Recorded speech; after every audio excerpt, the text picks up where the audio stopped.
शिकते, जिने अक्षरशः सोशल मीडियावरती महापौर घडलेला आहे. तुझं याबद्दल काय म्हणणं?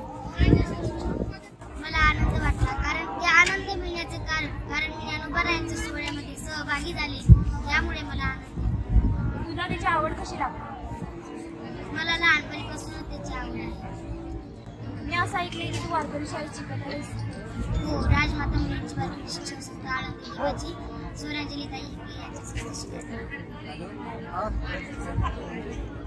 आमच्या वारकरी शिक्षण संस्थेमध्ये 2 वर्षापासून अध्ययन चालू आहे. त्या अध्ययनामध्ये ज्ञानेश्वरी, गाथा, गीता असे अनेक प्रकारचं अध्ययन करत आहे.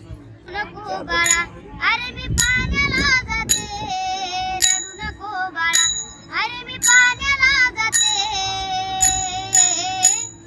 पाण्याला जाते पाणी घेऊन येते, पाण्याला जाते पाणी घेऊन येते, लोण्याचा गोळा तुला खायला देते, लोण्याचा गोळा तुला खायला देते, खायला देते पाणी घेऊन येते, खायला देते पाणी घेऊन येते, रडू नको बाळा, अरे मी पाण्याला जाते, रडू नको बाळा, अरे मी पाण्याला जाते, पाण्याला जाते पाणी घेऊन येते, पाण्याला जाते पाणी घेऊन येते. प्रथमतः आमचं दोघांचं बॉन्डिंग असं आहे की आम्ही इतके एकरूप आहोत. एक असं मुलाचं आणि वडिलांचं नातं किंवा मुलीचं आणि वडिलांचं नातं असं की नाही, असं एवढं घट्ट नातं आहे. तर आम्ही एकमेक जर दिवसभरात मी बाहेर गेलो कुठं तर ती 2 वेळा 4 वेळा घरी विचारणार की महाराज आले नाही किंवा काय, अगदी वडिलांच्याही पेक्षा अधिक असं आमचं तिच्याशी माझं बॉन्डिंग आहे. आणि तिच्या हा जो स्केल आहे तिथं मुळात तिच्याकडं स्वर हा नैसर्गिक आहे. आणि दुसरी गोष्ट म्हणजे तिचं धाडस आहे. आता फक्त धाडस आहे, स्वर आहे, याला फक्त कुठं उघड केलं पाहिजे किंवा कसं ते दाखवलं पाहिजे समाजासमोर, यासाठी फक्त तिला जिथं जिथं स्टेज उपलब्ध झालं त्या ठिकाणी काय म्हणायचंय आणि म्हणत असताना किती धीटपणाने त्याला सामोरं जायचंय हे तिला गाईडलाईन फक्त आम्ही केलेलं आहे. अगदी बरोबर, अगदी बरोबर. तुम्ही जे परीक्षण केलेलं आहे ते फार अगदी मोलाचं परीक्षण केलं आहे.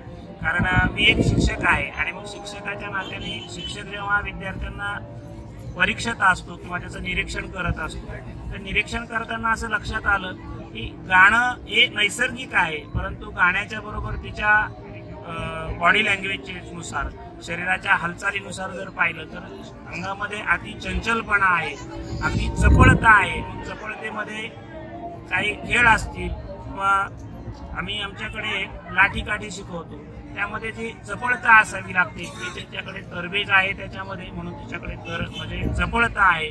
आणि पाठीमागं आम्ही एका शर्यतीमध्ये भाग घेतला होता.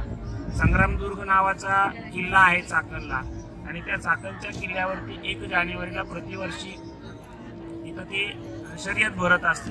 त्यामध्ये आम्ही सहभाग नोंदवला. तेव्हा त्या शर्यतीमध्ये तिनं अगदी चांगल्यापैकी पळण्याचा प्रयत्न केला आहे. म्हणजे तिच्याकडं गाणं हा एकच गुण नसून तिच्यामध्ये खेळाडू वृत्ती आहे, तिच्यामध्ये वक्तृत्वाची कला आहे, कीर्तन वगैरे छान करते. आणि भविष्यात माझा जो मला जे दिसतोय समोर किंवा माझ्या जे लक्षात येतं त्या विद्यार्थ्याच्या गुणांवर भविष्यात येणारा एक महाराष्ट्रामध्ये मोठ्या कीर्तनकाराच्या यादीमध्ये या माझ्या मुलीचं नाव असणार आहे.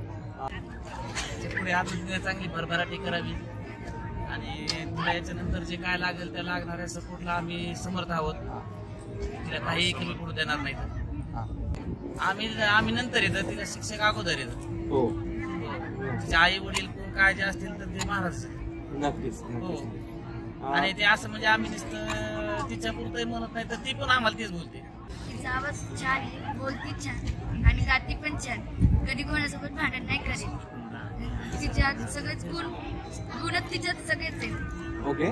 ती पावल्या पण खूप भारी खेळते. पावल्या ती एकटी पण खेळते, बाकीच्यांना पण शिकवते संस्थेत पण आणि बाहेर पण ती सगळ्यांना शिकवतच असते. एवढ्या लहान वयात एवढे चांगले गुण आतापासून मला खूप आनंद वाटला.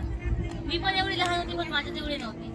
मला इथे आल्यावर समजायला लागलं. पहिला लहानपणापासूनच ते गुण आधीपासून आहेत, त्याची समज आहे, ते आतापासून सगळं करते. पुढे जाऊन ती खूप मोठी क्रांती करेल, त्याची तुझ्याकडून अपेक्षा करणे पूर्ण पण करेल. ही माझी छोटी बहीण सारखीच आहे. त्या याच्यावरती म्हणजे तिच्या प्रतिक्रिया ती काय बोलावं तिला नाहीये सुचत, परंतु तिची एक खासियत मी आपल्याला सांगतो. फार विनोदी स्वभाव आहे आणि सगळ्यांचं मन जिंकून घेण्याचं तिच्याकडे अगदी असं कौशल्य आहे. तिच्याकडे एक असे जसं कोणी मुखाद्वारे सनईचा आवाज काढतं, कोणी घोड्याचा आवाज, कोणी म्हशीचा, बकऱ्याचा, असे अनेक प्राण्यांचे आवाज काढत असतात.